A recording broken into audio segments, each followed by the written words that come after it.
Hello friends, welcome back to पढ़ाई की पोथी। आई होप कि आप सभी स्वस्थ होंगे, मस्त होंगे, बेहतर होंगे और निरंतर अपनी तैयारी के माध्यम से सफलता का मार्ग प्रशस्त कर रहे होंगे। तो आपके आयोजित होने वाले दिसंबर 2024 सीटेट की तैयारी यहाँ पर बेहतरीन तरीके से करवाई जा रही है। साथ ही साथ आपके CDP के जो PYQ की श्रृंखला चलाई जा रही है उसका एक और कदम आगे की ओर बढ़ाएंगे और आज सॉल्व करेंगे हम 2024 जुलाई के क्वेश्चन पेपर को। ये 2024 जुलाई का जो आपका क्वेश्चन पेपर है उसे आज हम सॉल्व करने वाले हैं। सेट ए है। तो इससे पहले अगर आप चैनल पर नए हैं तो फटाफट से इसे सब्सक्राइब करें, बेल आइकन को प्रेस करें ताकि आगे आने वाली वीडियो की सभी नोटिफिकेशन आप तक पहुंच सकें। अगर आपको सीटेट क्लियर करना है तो PYQ आपके लिए अमृत की तरह काम करने वाला है, तो इसे बिल्कुल भी स्किप मत कीजिएगा। तो चलिए सेशन को स्टार्ट करेंगे। यहाँ एक भी शब्द फालतू में या बिना समय व्यर्थ के सीधे क्वेश्चंस पर ही डिस्कशन होता है। तो पहला प्रश्न है आपके सामने जो आप देख पा रहे होंगे हिंदी और इंग्लिश दोनों लैंग्वेजेस में। प्रश्न संख्या 1 में कहा गया है निम्नलिखित में से कौन सा निरंतर और व्यापक मूल्यांकन का समर्थन करेगा। कौन सा ऐसा विकल्प है जो निरंतर और व्यापक मूल्यांकन का समर्थन करेगा। ये मैंने प्रश्न को अपनी भाषा में समझ लिया। अब हम उत्तर देखेंगे। विकल्प संख्या 1 है सर्वश्रेष्ठ कार्य पोर्टफोलियो, 2 है वृद्धि और अधिगम प्रगति पोर्टफोलियो, 3 है मानकीकृत उपलब्धि परीक्षण और 4 है मानकीकृत बुद्धि परीक्षण।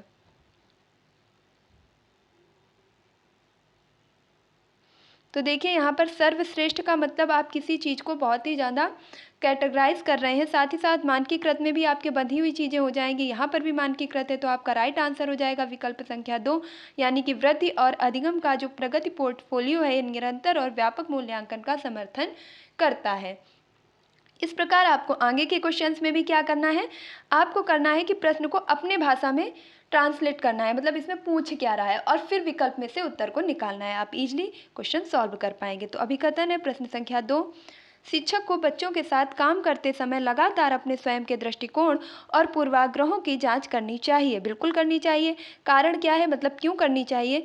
समस्या समाधान की प्रक्रिया कार्यात्मक स्थिरता से बाधित है। अब सही विकल्प आपको चुनना है कि ए और आर दोनों सही हैं। ए की आर सही व्याख्या करता है।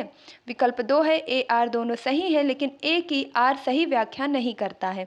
विकल्प 3 है ए सही है लेकिन आर गलत है। विकल्प 4 है ए और आर दोनों गलत हैं।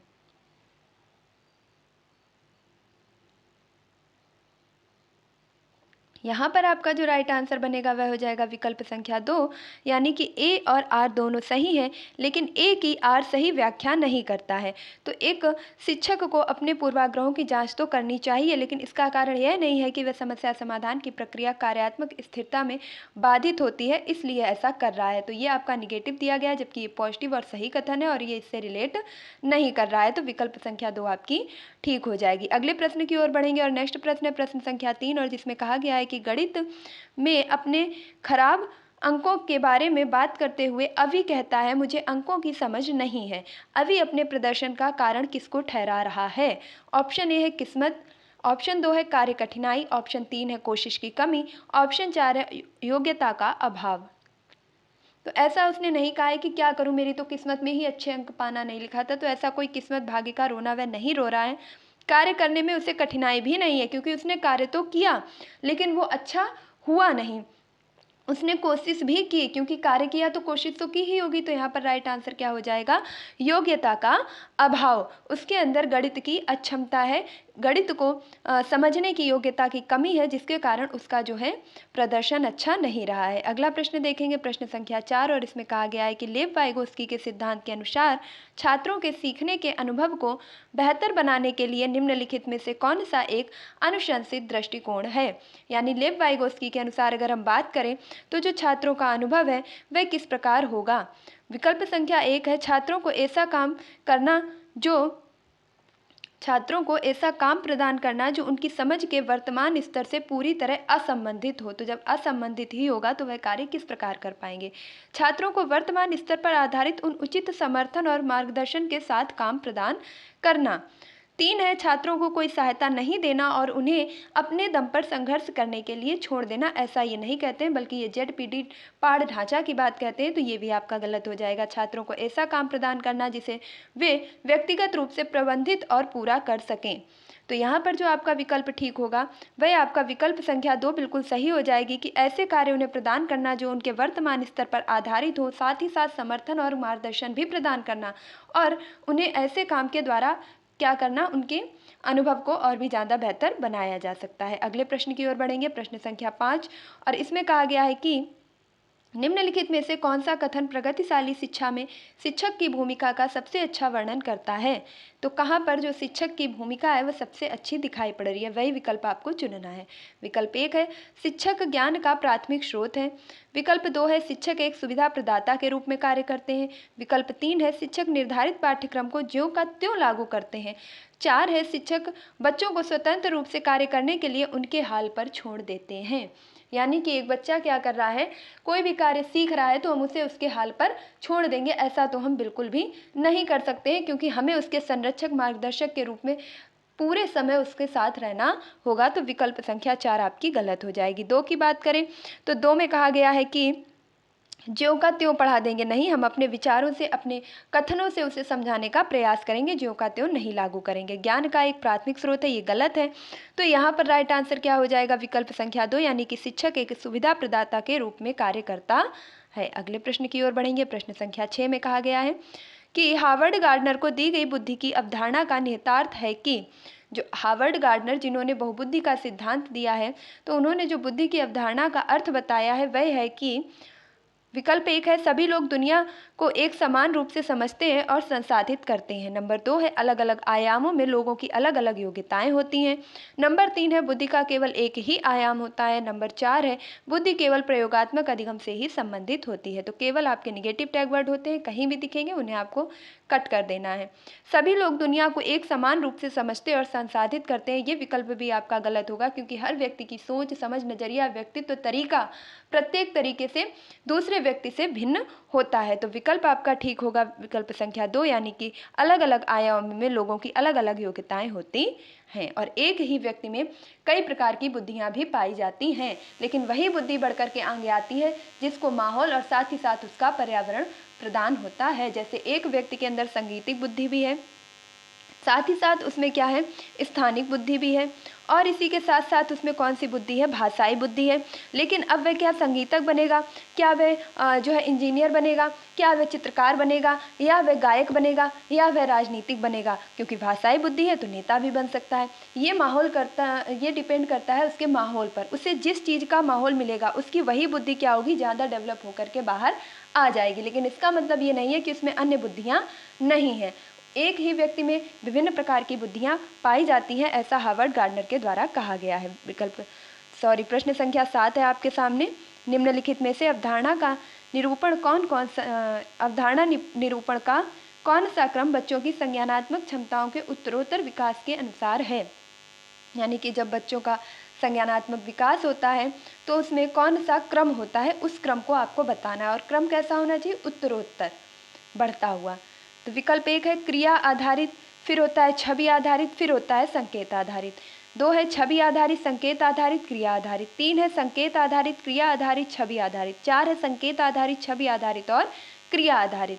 तो उत्तरोत्तर संज्ञानात्मक क्षमताओं का जो विकास है वह किस क्रम में होता है, तो इसमें आपका जो विकल्प ठीक होगा वह हो जाएगा विकल्प संख्या आपकी ठीक हो जाएगी 1, यानी कि पहले क्रिया आधारित, फिर छवि आधारित और फिर संकेत आधारित। यानी पहले हम बच्चे को कोई चीज़ करके दिखाते हैं, फिर हम उसकी सिर्फ फोटो दिखाते हैं और फिर हम उसका सिर्फ सिंबल दिखाते हैं। अब करके दिखाते हैं यानी कि हमने पहले क्या लिया, हमने पहले एक आम लिया, हमने पहले और क्या लिया, आज से बनने वाले और भी चीज़ें ले ली और उनका हमने क्रिया करवाई। यानी बच्चे को कहा आम उठाओ, अनार उठाओ, इस प्रकार से हमने उसको चीज़ों को क्रिया करवाई। फिर हमने छवि दिखाई, यानी कि हमने सिर्फ फ़ोटो या किताब में छपे हुए आम अनार की फ़ोटो दिखाई।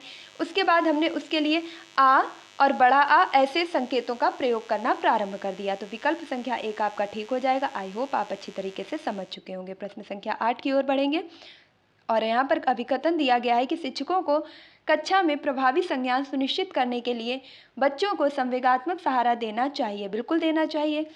कारण क्या है कि क्यों देना चाहिए, संवेग व संज्ञान एक दूसरे से जटिल रूप से संबंधित हैं। तो ये भी लगभग ठीक है आपका। अब देखते हैं विकल्प क्या है। तो विकल्प 1 है ए आर दोनों सही हैं, ए की आर सही व्याख्या करता है। विकल्प 2 है ए और आर दोनों सही हैं लेकिन आर की ए की आर सही व्याख्या नहीं करता है। विकल्प संख्या 3 है ए सही है लेकिन आर गलत है। 4 है ए और आर दोनों गलत हैं। तो जैसा कि मैंने कहा था, कथन 1 भी ठीक है, 2 भी ठीक है, और यहाँ पर जो विकल्प सही होगा वह विकल्प संख्या 1 सही हो जाएगी, यानी कि ए और आर दोनों सही हैं और ए की आर सही व्याख्या करता है। शिक्षक को प्रभावशाली संज्ञान सुनिश्चित करना है तो संवेगात्मक सहारा देना चाहिए, क्योंकि संज्ञान और संवेग एक दूसरे से जटिल रूप से संबंधित होते हैं। और संवेगों के बारे में चर्चा की है मैकडूगल ने, और 14 प्रकार के संवेग आपके बताए गए हैं। जबकि संवेग यानी कि मूल प्रवृत्ति यदि पूछा जाए, देखिए संवेग अलग चीज़ है, यदि मूल प्रवृत्ति पूछा जाए, इस चीज़ को याद रखेगा, कभी आपका टेट वगैरह में भी पूछा जा सकता है। तो यदि बात की जाए सिर्फ मूल प्रवृत्ति की, तो मूल प्रवृत्ति शब्द का पहली बार प्रयोग जेम्स के द्वारा किया गया है, विलियम जेम्स के द्वारा, जिन्हें प्रकार्यवाद का जनक भी कहा जाता है। और अगर आपके संवेग की बात की जाए तो वो मैकडूगल के साथ चला जाएगा। नेक्स्ट अगर हम प्रश्न देखते हैं, प्रश्न संख्या 9, और प्रश्न संख्या 9 में कहा गया है कि विकास के संदर्भ में निम्नलिखित में से कौन सा कथन सही है। विकल्प 1 है विकास एक असतत प्रक्रिया है, मतलब निरंतर नहीं चलता है, तो ये तो विकल्प गलत ही होना है, क्योंकि विकास जीवन पर्यंत चलता है। विकास चक्रीय तरीके से होता है, रैखिक नहीं। विकास विशिष्ट से सामान्य की ओर बढ़ता है। विकास के विभिन्न पहलू एक दूसरे से स्वतंत्र होते हैं। तो विकल्प संख्या 9 में आप अपने सही उत्तर का चयन कीजिए। तो यहाँ पर आपका जो राइट आंसर होगा, विकास सामान्य से विशिष्ट की ओर होता है, ना कि विशिष्ट से सामान्य की ओर। तो विकल्प 3 भी कट जाएगा। एक दूसरे से स्वतंत्र नहीं बल्कि एक दूसरे के साथ मिले हुए होते हैं सभी पहलू। असतत नहीं बल्कि सतत होता है। तो विकल्प संख्या 2 ही आपकी राइट हो जाएगी कि विकास चक्रीय तरीके से होता है, ना कि रैखिक तरीके से। तो यही आपका क्या होगा, बिल्कुल ठीक हो जाएगा। प्रश्न संख्या 10 की ओर चलेंगे, और कहा गया है कि लेव वाइगोस्की के अनुसार बच्चे अपने स्वयं के व्यवहार को किस प्रकार नियमित करते हैं, यानी कि वह जो भी कार्य कर रहे हैं उसको निर्देशित या नियमित कैसे करते हैं। सेम यही क्वेश्चन अगर मैं बात करूं तो लगातार आपके 3 क्लासेस सीडीपी की हो चुकी हैं, और आप यकीन मानिए ये क्वेश्चन घुमा घुमा के हर प्रैक्टिस सेट में आपको देखने को मिल रहा है। यही कारण होता है PYQ लगाने का, कि प्रश्न हमको परीक्षा में भी इसी प्रकार मिलता है और हम आसानी से उत्तर कर ले जाते हैं। तो वह अपने व्यवहार को कैसे नियमित करते हैं, अनुकूलन की प्रक्रिया के द्वारा। नंबर 2 है आत्मवाक्य के द्वारा। नंबर 3 है संतुलीकरण के द्वारा। नंबर 4 है खुद को पुनर्वलन के उपयोग द्वारा। तो यहाँ पर राइट आंसर क्या हो जाएगा, आत्मवाक्य के प्रयोग द्वारा। विकल्प संख्या 2 इज द राइट आंसर। जैसे कि आपका पहली जो सेकंड वीडियो था उसमें भी प्रश्न आया था, रीना क्या कर रही है, अपने खिलौनों को जोड़ रही है। वह कहती है अरे इस टुकड़े नीला वाला टुकड़ा कहाँ गया, अरे ये नहीं गहरा नीला वाला, जिससे ये जूता पूरा हो जाएगा। तो ये सिर्फ वह अपने से बातें कर रही है, किसी से कह नहीं रही है। तो ये किस प्रकार की वार्ता होगी, व्यक्तिगत वार्ता, प्राइवेट स्पीच, आत्मवाक्य, इस प्रकार के शब्द आपको अलग अलग देखने को मिल जाएंगे। अगला प्रश्न है आपके सामने, प्रश्न संख्या 11। कक्षा 5वीं के छात्रों को या कक्षा 5वीं के बच्चों को तैरने और डूबने की अवधारणाओं को पढ़ाने के लिए संरचनावाद क्या होगा, जिसमें एक से अधिक तरीके होंगे, में दृढ़ विश्वास रखने वाले शिक्षकों द्वारा कौन सा शैक्षणिक दृष्टिकोण अपनाया जाएगा। आप संरचनावादी शिक्षक हैं और तैरने की अवधारणा आपको सिखानी है, तो आप क्या करेंगे, तैरने और डूबने की अवधारणा। तो विकल्प 1 है व्याख्यान विधि का प्रयोग करेंगे। विकल्प 2 है वीडियो दिखाएंगे। विकल्प 3 है पावर पॉइंट प्रस्तुतिकरण दिखाना, और विकल्प 4 है निर्देशित खोज। तो देखिए इसमें व्याख्यान की कोई आवश्यकता नहीं है, और वैसे भी व्याख्यान आपका निगेटिव ही टैग वर्ड होता है। 1 to 5 में व्याख्यान आपका बिल्कुल भी नहीं चलने वाला है। वीडियो दिखा करके बच्चे क्या ही सीखेंगे, क्योंकि वीडियो में जो मूवमेंट होगी, जो चीज़ें होंगी, वो किसी तरीके से स्क्रिप्टेड भी हो सकती हैं, लेकिन रियलिटी क्या होगी उससे बिल्कुल अलग होगी। पावर पॉइंट का प्रस्तुतिकरण नहीं बल्कि निर्देशित व खोज, उनको निर्देश देंगे और साथ ही साथ उन्हें खुद खोज करने का अवसर देंगे, उन्हें खुद प्रयोग करने का अवसर देंगे। विकल्प संख्या आपकी 4 सही हो जाएगी। और प्रश्न संख्या 12 की ओर चलेंगे। निम्नलिखित में से कौन सी सार्थक सीखने के लिए एक प्रभावी स्मृति तकनीक नहीं है, यानी आपको सार्थक तरीके से सीखना है जिसके लिए एक प्रभावी तकनीक निम्न में से कौन सी नहीं होगी। तो 3 होंगी और एक आपकी गलत होगी। पहला है रटने का दोहराव, दूसरा है स्मृति सहायक विधियां, तीसरा है संकल्पना चित्रण, चौथा है विस्तृत दोहराव। तो रटना, याद करना, कंठस्थ करना, ये सभी क्या है, निगेटिव टैग वर्ड, NCERT सभी मना करते हैं। तो विकल्प संख्या 1 ही आपका बिल्कुल ठीक हो जाएगा। नेक्स्ट प्रश्न की ओर बढ़ेंगे। यकीन मानिए अगर आप रोज रोज प्रैक्टिस करते रहेंगे ना, तो एक समय ऐसा आएगा आप प्रश्न नहीं पढ़ेंगे और 4 विकल्पों में ही खेल के सही उत्तर कर ले जाएंगे। कैसे? आप देखेंगे कि 3 का अर्थ एक जैसा है, एक अलग है और प्रश्न में हमेशा अलग चीज ही पूछी जाती है, तो आप आसानी से उत्तर कर पाएंगे। अगला प्रश्न है प्रश्न संख्या 13, निम्नलिखित में से कौन सा एक अच्छी तरह से तैयार किए गए आलोचनात्मक सोच वाले प्रश्न की विशेषता नहीं है? तो आपने अच्छी तरीके से तैयार किया है प्रश्न, और उसमें जो आलोचनात्मक सोच वाला कौन सा नहीं होगा? तो 3 होंगे, एक नहीं होगा। विकल्प 1 है, यह खुला प्रश्न है और कई उत्तरों को प्रस्तुति करने की अनुमति देता है। बिल्कुल, आलोचनात्मक प्रश्न इसी प्रकार के होते हैं जिनके उत्तर एक से अधिक होते हैं। 2 है, यह मुख्य रूप से तथ्यात्मक जानकारी पर आधारित है। 3 है, इसमें सूचना और विश्लेषण के मूल्यांकन की आवश्यकता होती है। 4 है, यह उच्च स्तरीय सोच और समस्या समाधान के कौशल को बढ़ावा देता है। तो देखिए यहाँ पर जो आपका विकल्प ठीक होगा, तो पहले तो आप सही विकल्प को जान लीजिए। तो नहीं वाला पूछा गया था और नहीं वाला हो जाएगा तथ्यात्मक जानकारी। तथ्यात्मक का मतलब बिल्कुल करेक्ट और पर्टिकुलर, सिर्फ रटा रटाया बंधा बंधाया निश्चित रूप से एक उत्तर। तो ये आपका आलोचनात्मक सोच वाले प्रश्न नहीं होते हैं। जबकि आलोचनात्मक सोच वाले प्रश्न कौन से होते हैं? जिनके खुले उत्तर हो, एक से अधिक उत्तर हो, सृजनात्मक सोच का प्रयोग हो, वैचारिक स्वतंत्रता हो, मूल्यांकन विश्लेषण की आवश्यकता हो, समस्या समाधान का कौशल भी बढ़ सके। तो इस प्रकार के आपके आलोचनात्मक प्रश्न या इसी के साथ साथ रचनात्मक प्रश्न भी ये आपके इसी प्रकार के होंगे। अगले प्रश्न की ओर बढ़ेंगे। तो प्रश्न संख्या 14 में आपसे अभिकथन में कहा गया है कि विविध सांस्कृतिक पृष्ठभूमि से छात्रों की जरूरतों को पूरा करने के लिए कक्षा शिक्षण को सांस्कृतिक रूप से उत्तरदायी होना चाहिए। तो आपकी कक्षा में विविध सांस्कृतिक परिवेश वाले जो बच्चे आए हैं, उनकी जरूरत को पूरा करने के लिए आप सांस्कृतिक रूप से किस प्रकार उत्तरदायी होंगे? मैंने कहा प्रश्न को अपनी भाषा में ट्रांसलेट कर लीजिए, आंसर आपको बहुत ही आसानी से मिल जाएगा। कारण है, कक्षा में समता केवल मानकीकृत पाठ्यचर्या व आंकलन के द्वारा सुनिश्चित की जा सकती है।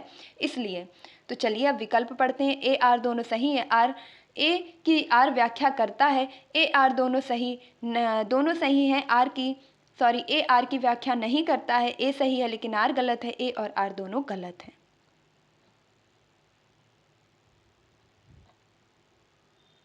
तो देखिए यहाँ पर व्याख्या की तो बात ही नहीं है, क्योंकि ये इनसे रिलेट नहीं कर रहा है। लेकिन हाँ, कथन एक जो है वह आपका ठीक दिया गया है। जबकि यहाँ पर केवल जैसा शब्द आया और यहीं से हम निगेटिव टैग वर्ड को छांट सकते हैं। तो ये हमारा विकल्प कैसा हो जाएगा? आर वाला गलत हो जाएगा। तो जब ये गलत हो जाएगा तो आर गलत कहाँ है? यहाँ है, लेकिन आर ए क्या है? सही है। तो विकल्प संख्या 3 आपकी ठीक हो जाएगी।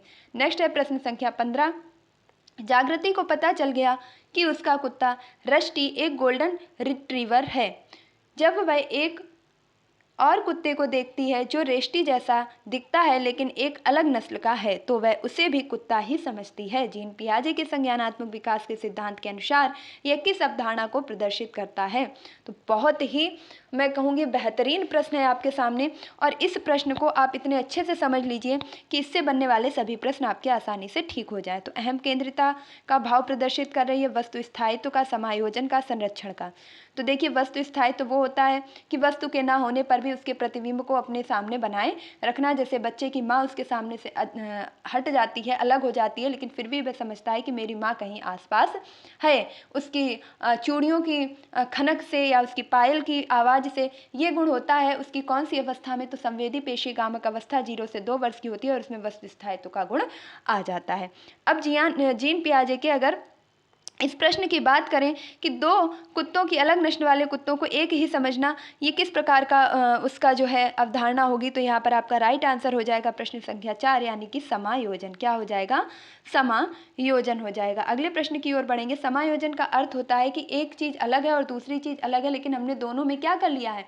कंपैरिजन करके, हमने दोनों में कंपैरिजन करके दोनों का समायोजन कर लिया है। अगले प्रश्न की ओर बढ़ेंगे और नेक्स्ट प्रश्न है हमारे सामने प्रश्न संख्या 16, और जिसमें कहा गया आनुवांशिकता पूरी तरह से एक व्यक्ति के या की का निर्धारण करती है। आनुवांशिकता किस चीज़ का निर्धारण करती है? तो सेक्स का करती है, जेंडर का करती है, शैक्षणिक सफलता का करती है, सीखने की शैली का करती है।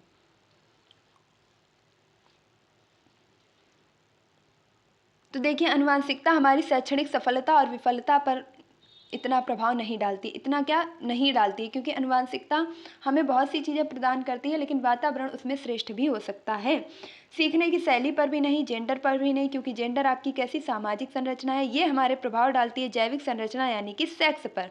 तो जो हमारी आनुवंशिकता है वह पूरी तरह से एक व्यक्ति के सेक्स को जो कह सकते हैं निर्धारित करती है कि आगे आने वाली संतान लड़का होगा या लड़की होगी। जैसे कि फिर से एक बार देख लीजिएगा, महिला के पास जो आपके गुणसूत्र होंगे वो यक्स और यक्स होंगे, और वहीं पुरुष के पास बात की जाए तो पुरुष के पास जब आपके जीन की बात, गुणों की बात की जाए तो यक्स और बाई होंगे। निषेचन की क्रिया के द्वारा यदि यक्स, पुरुष का यक्स महिला के यक्स से मिलता है तो उत्पन्न होने वाली संतान लड़की होगी, और पुरुष का बाई यदि महिला के एक्स से मिलता है तो उत्पन्न होने वाला जो संतान है वह लड़का होगा। तो यहाँ पर बात करें कि लिंग का निर्धारण करने के लिए कौन पूरी तरीके से जिम्मेदार है, तो वह पुरुष होता है। इसको भी याद रखेंगे, प्रश्न अगली बार हो सकता है इसी प्रकार से पूछ लिया जाए। लेकिन सामाजिक भ्रांतियां क्या कहती हैं, किस महिला ने तो सिर्फ लड़कियों को ही जन्म दिया है, जबकि यदि देखा जाए तो जाने कितनी महिलाएं लड़के को ना जन्म देने के कारण उनके साथ प्रताड़नाएं होती हैं, जिसकी पूरी तरीके से जिम्मेदारी सिर्फ और सिर्फ पुरुष की होती है। तो अगला प्रश्न है अभिकथन ए में, शिक्षक को कक्षा में प्रश्न पूछने पर ध्यान देना चाहिए और निर्देश देने के बजाय उन्हें प्रश्न पूछने के लिए प्रोत्साहित करना चाहिए। ठीक है। कारण है बाल केंद्रित शिक्षा शास्त्र का अर्थ है कक्षा में बच्चों की आवाज़ को महत्व देना, उनकी प्रतिभागिता को सुनिश्चित करना। ये भी बिल्कुल ठीक है। तो इस कारण हम ये करते हैं, मतलब आर जो है इसके कारण हम ए करते हैं, इस चीज़ को समझ लीजिए। अगला देखिए विकल्प क्या है, ए आर दोनों सही हैं, ए की आर सही व्याख्या करता है। विकल्प 2 है ए आर दोनों सही हैं, ए की आर सही व्याख्या नहीं करता है। ए सही है, आर गलत है, ए आर दोनों गलत हैं। तो यहाँ पर अगर हम बात करते हैं तो विकल्प संख्या आपकी एक सही हो जाएगी, यानी कि ए आर दोनों सही हैं और ए की आर सही व्याख्या करता है। कक्षा में बच्चों को निर्देशन देने के बजाय जोर देना चाहिए उनके प्रश्न पूछने पर। वह जितने ज़्यादा प्रश्न पूछेंगे उतना ज़्यादा सीखेंगे, और ऐसा ही हमारी बाल केंद्रित शिक्षा का भी अर्थ है। अगला प्रश्न देखेंगे, और अगला प्रश्न प्रश्न संख्या 18 में कहा गया है कि दोहराव व बारंबार किए जाने वाला व्यवहार किसकी विशिष्ट पहचान है। तो एक बच्चा है जो बार बार किसी चीज़ को दोहराता है, तो यह किस चीज़ की पहचान आप कर पाएंगे। नंबर 1 है स्वालीन यानी कि ऑटिज्म से ग्रसित है बच्चा। नंबर 2 है अधिगम विकलांगता है। नंबर 3 है ध्यान न्यूनता अति सक्रिय विकार यानी कि HDFC और ADHD attention deficient hyper active disorder. और चौथा है मस्तिष्क पक्षाघात। तो यहाँ पर जो बच्चा किसी चीज़ को बार बार दोहराता है उसका कारण होता है स्वालीनता क्रम विकार, और यही प्रश्न आपका पिछले प्रैक्टिस सेट में भी रिलेटेड प्रश्न मिला था। तो जो लगातार प्रैक्टिस कर रहे हैं यकीन मानिए उनके तो 30 में 30 ऐसे आंख बंद करके हो जाएंगे कि उन्हें पता भी नहीं चलेगा। तो बार बार दोहराना ऑटिज्म का शिकार। नेक्स्ट देखेंगे, शिक्षार्थी अधिगम प्रक्रिया में व्यस्त और सक्रिय रूप से शामिल महसूस करते हैं जब। तो एक शिक्षार्थी है वह तब अपने आप को व्यस्त और शामिल महसूस करेगा जब गतिविधियाँ उनके संदर्भ से संबंधित होती हैं। नंबर 2 है अधिगम बल दोहराव और रटने पर होता है। नंबर 3 है शिक्षार्थियों की सामाजिक भावनात्मक आवश्यकताओं की उपेक्षा की जाती है। नंबर 4 है उनके पूर्व ज्ञान को पृथक किया जाता है और नकारा जाता है। तो बच्चे के पूर्व ज्ञान को नकार देंगे तो वह सीखेगा कैसे, क्योंकि हम बच्चे को पूर्व ज्ञान का प्रयोग करके ही नई चीज़ को सिखाते हैं। उसकी सामाजिक सांस्कृतिक परिवेश की जो आवश्यकताएं हैं उनकी यदि उपेक्षा करेंगे तो वह हीन भावना महसूस करेगा और वो सीख नहीं पाएगा स्वतंत्र रूप से। तीसरा, यदि रटने पर बल देंगे तो वह जिंदगी भर रटता रहेगा और समझने का प्रयास नहीं करेगा, और रटना एक समय के बाद बंद हो जाएगा, लेकिन समझ हमारी जीवन पर्यंत विकसित होती रहती है। तो यहाँ पर राइट आंसर होगा विकल्प संख्या 1, गतिविधियाँ उनके संदर्भ से संबंधित होती हैं तो वह स्वयं को व्यस्त और सक्रिय रूप से भागीदार समझते हैं। अगला प्रश्न है प्रश्न संख्या 20, आमतौर पर सीखने की अक्षमता कठिनाइयों वाले बच्चों में। विकल्प 1 है नज़र कमजोर होने के कारण पढ़ने में परेशानी होती है। नंबर 2 है अपनी भावनाओं को नियंत्रित करने में समस्या होती है। और नंबर 3 है नंबर 3 है कि एक जैसे दिखने वाले अक्षर और वर्ण को लेकर भ्रम होता है। नंबर 4 है मानक बुद्धि परीक्षणों के माध्यम से निदानित बहुत कम बुद्धि लब्ध होती है।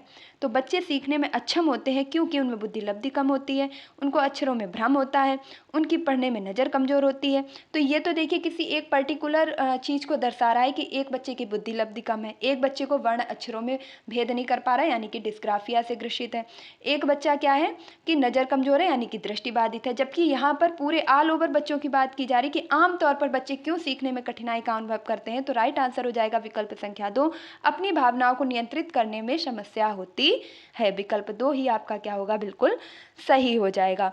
और अगले प्रश्न की ओर बढ़ेंगे।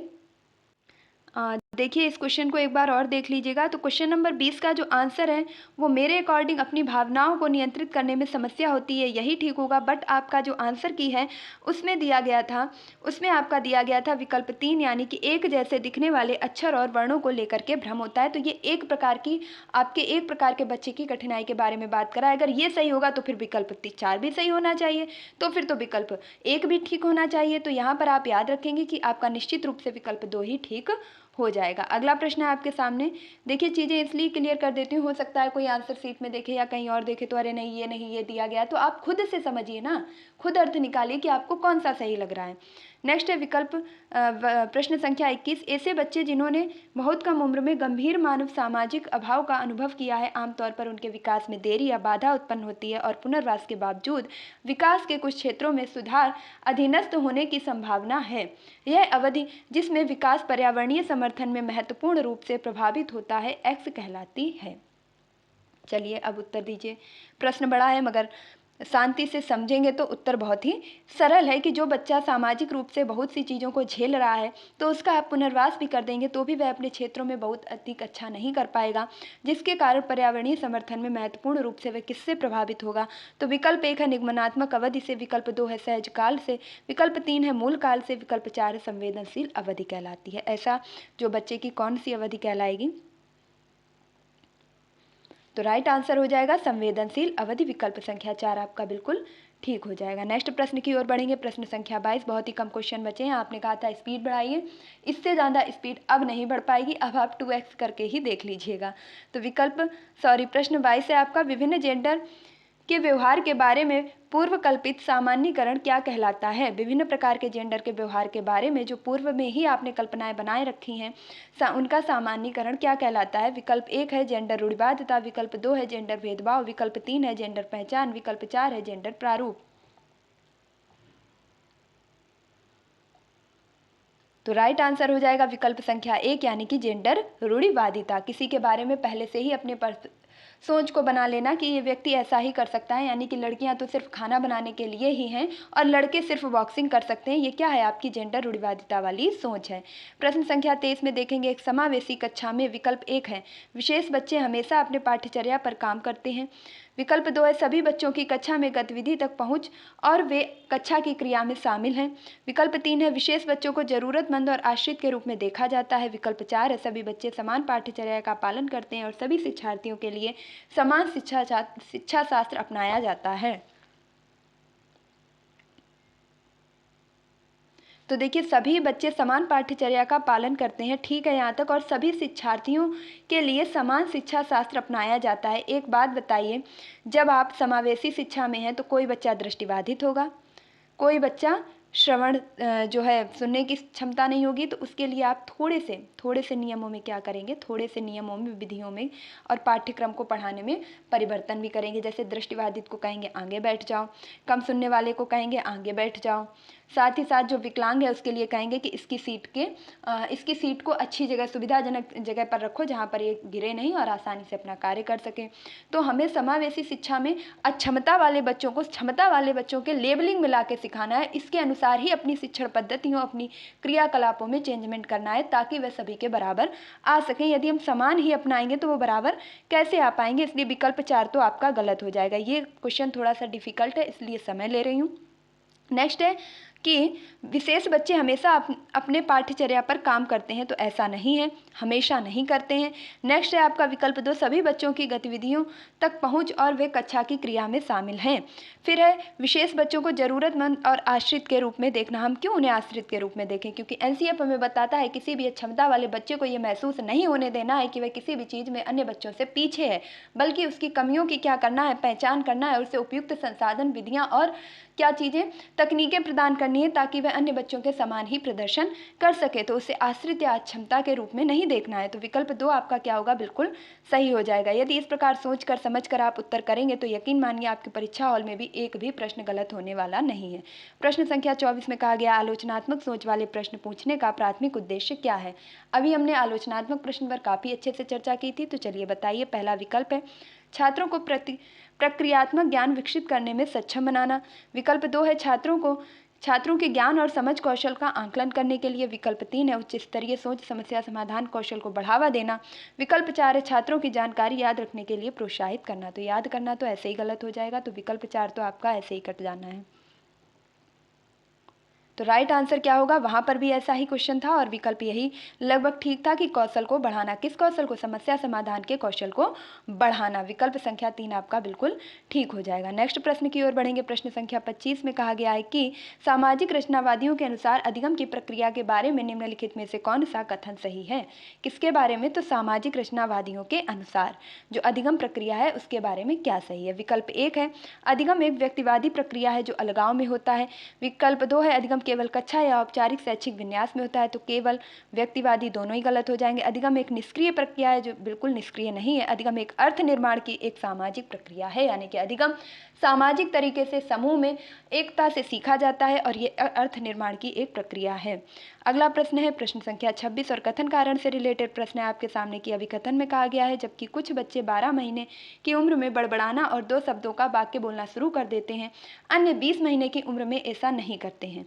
कारण क्या है इसका, कि विकासात्मक प्रतिमान केवल सांकेतिक है और व्यक्तिगत बच्चों का विकास काफ़ी भिन्न हो सकता है। सही विकल्प आपको चुनना है। यहाँ पर जो विकल्प सही है, पहला विकल्प ए आर दोनों सही है, एक ही आर सही व्याख्या करता है। ए आर दोनों सही है लेकिन एक ही आर सही व्याख्या नहीं करता है। 3 है ए सही है आर गलत है। 4 है ए आर दोनों गलत हैं। तो विकल्प 1 आपका ठीक है कि जब कुछ बच्चे 12 महीने में होते हैं तो बड़बड़ाना और 2 शब्दों के वाक्य बोलना प्रारंभ कर देते हैं, जबकि 20 महीने के बच्चे भी कुछ ऐसे हैं जो ऐसा नहीं कर पाते हैं। कारण है कि उनके विकासात्मक प्रतिमान केवल सांकेतिक है, यानी कि हम ये कहते हैं कि विकास जो है वो संकेत के द्वारा होता है, ये ठीक है। लेकिन यदि हम व्यक्तिगत रूप से बात करें तो प्रत्येक बच्चे का जो विकास है वह व्यक्तिगत रूप से भिन्न होता है। तो ये भी बात आपकी ठीक है। तो कथन कारण दोनों सही है। विकल्प संख्या 1 आपकी क्या होगी, बिल्कुल ठीक हो जाएगी। अगले प्रश्न की ओर बढ़ेंगे। प्रश्न संख्या 27 और इसमें कहा गया है कि बच्चों की लंबाई वजन में वृद्धि किसका उदाहरण है। लंबाई बढ़ रही है, वजन बढ़ रहा है, देख सकते हैं, तौल सकते हैं। तो यहाँ पर पहला विकल्प है मात्रात्मक परिवर्तन है, दूसरा है गुणात्मक परिवर्तन है, तीसरा है भावात्मक परिवर्तन है और चौथा है संज्ञानात्मक परिवर्तन है। तो भैया ये कोई भाव नहीं है जिसे हम छू नहीं सकते हैं, पकड़ नहीं सकते हैं, गिन नहीं सकते हैं, तौल नहीं सकते हैं, नाप नहीं सकते हैं। तो ये आपका 3 नहीं होने वाला। संज्ञानात्मक नहीं है, इसको हम देख सकते हैं। गुणात्मक भी नहीं है, जबकि राइट आंसर क्या होगा, मात्रात्मक, क्योंकि हम इसको नाप सकते हैं, तौल सकते हैं। तो विकल्प 1 आपका ठीक हो जाएगा। वहीं अगर हम विकास की बात करें तो वह आपका कैसा होता है, गुणात्मक होता है। तो वृद्धि आपकी मात्रात्मक और विकास गुणात्मक।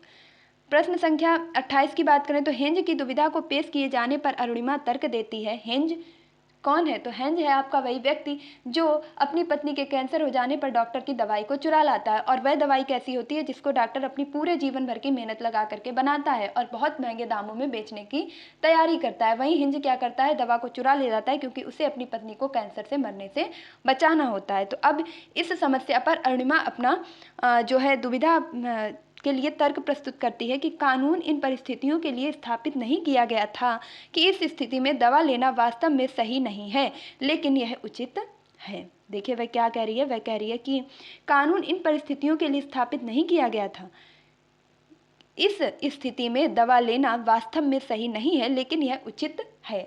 वास्तव में तो सही नहीं है क्योंकि उसने अपराध किया है, किसी की चोरी की है, जीवन भर की मेहनत को खराब किया है, लेकिन फिर भी यह उचित है। उचित है क्योंकि उसने अपनी पत्नी की जान बचाई है, जिसे दोबारा प्राप्त नहीं किया जा सकता था। तो लॉरेंस कोहलवर्ग के सिद्धांत के अनुसार अरुणिमा नैतिक विकास की कौन सी अवस्था में है। विकल्प 1 है सामाजिक सरोकार और विवेक। विकल्प 2 है नैतिकता का विरोधाभास व्यक्तिगत अधिकार व लोकतांत्रिकता। विकल्प 3 है दंड की ओर उन्मुखीकरण आज्ञाकारिता स्वीकृत कानून। विकल्प 4 है यांत्रिक उद्देश्य व विनिमय। तो यहाँ पर आपका जो राइट आंसर होगा वह हो जाएगा आपका विकल्प संख्या आपकी सही हो जाएगी 2 यानी कि नैतिकता का विरोधाभास है। व्यक्तिगत अधिकार व लोकतांत्रिकता यानी कि वह कानूनों के बारे में जानती है, समझती है, व्यक्तिगत अधिकार को भी पहचानती है, लेकिन फिर भी उसकी नैतिकता में क्या है, विरोधाभास है। फटाफट से हम कोहलवर की तीनों अवस्थाओं के गुण को समझ लेते हैं। पहली जो उन्होंने पूर्व परंपरागत अवस्था दी है, जिसमें बच्चा सिर्फ दंड और मारपीट के डर से ही अपनी चीज़ों को शेयर करता है, वरना नहीं करता है, यानी यहाँ पर वह पूरी तरीके से अपने ऊपर नियंत्रण नहीं कर पाता है, बल्कि वह पूरी तरीके से स्वार्थी होता है और सिर्फ डर के कारण ही चीज़ें करता है। दूसरी अवस्था आती है पूर्व परंपरागत अवस्था, और जिसमें बच्चा अच्छा लड़की अच्छी लड़का बनने का प्रदर्शन करने के लिए समाज के बनाए गए नियमों का पालन करता है। भले ही उसे उस नियम की ना ही जानकारी है और वह नियम उसको गलत लग रहा है, लेकिन फिर भी वह करता है क्योंकि वह सभी के सामने अच्छा बनना चाहता है। तीसरी अवस्था में चले जाएं तो उत्तर पारंपरिक अवस्था या इसे पर परंपरागत अवस्था भी कहते हैं, और इस अवस्था में बच्चे के अंदर नैतिकता, कानून, नियम, संविधान इत्यादि की जानकारी और स्वयं के तर्क के आधार पर निर्णय लेने की क्षमता विकसित हो जाती है। यहाँ पर वह समाज के लिए अच्छा नहीं बनना चाहता, बल्कि उस चीज का चयन करता है जो उसे सही लगती है। अगले प्रश्न की ओर पढ़ेंगे, और नेक्स्ट है प्रश्न संख्या 29 में कहा गया, प्रतिभाशाली बच्चों के संदर्भ में निम्नलिखित में से कौन सा कथन सही है। तो प्रतिभाशाली बच्चे विकल्प 1 है, सीखने में क्षमता के जोखिम से मुक्त होते हैं। विकल्प 2 है, प्रतिभाशाली बच्चे निश्चित रूप से शैक्षणिक, सामाजिक, भावात्मक सभी क्षेत्रों में उत्कृष्टता प्राप्त करते हैं। विकल्प 3 है, प्रतिभाशाली छात्र हमेशा खुश, लोकप्रिय और अच्छी तरह से समायोजित होते हैं। विकल्प 4 है, प्रतिभाशाली छात्र अन्य छात्रों की तुलना में अपेक्षाकृत उन्नत गति से सीखते हैं। तो देखिए, जोखिम से मुक्त होते हैं, यानी प्रतिभाशाली हैं तो उन्हें कभी जीवन में कोई जोखिम उठाना ही नहीं पड़ेगा, ये तो आपका पूरी तरीके से गलत है।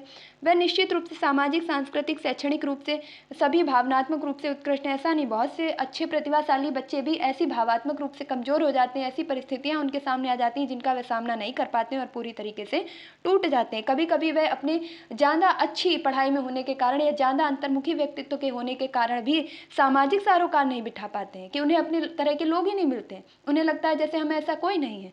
तो ये भी आपका गलत है। वह हमेशा खुश और लोकप्रिय रहते हैं, ये भी आपका गलत है, जबकि वह अन्य बच्चों की तुलना में अपेक्षाकृत अधिक तेजी से सीखते हैं, ये आपका ठीक हो जाएगा। और आज का हमारा जो लास्ट प्रश्न है, प्रश्न संख्या 30, जीन पियाजे के अनुसार निम्नलिखित में से कौन सी क्षमताएं पूर्व संक्रियात्मक अवस्था की विशेषता हैं। विकल्प है आपके सामने प्रश्न 1 यानी विकल्प 1 वर्गीकरण और क्रमबद्धता, दूसरा है संरक्षण और अमूर्त चिंतन, तीसरा है नकल और प्रतिवर्तिता, नंबर 4 है प्रतीकात्मक खेल और जीववाद।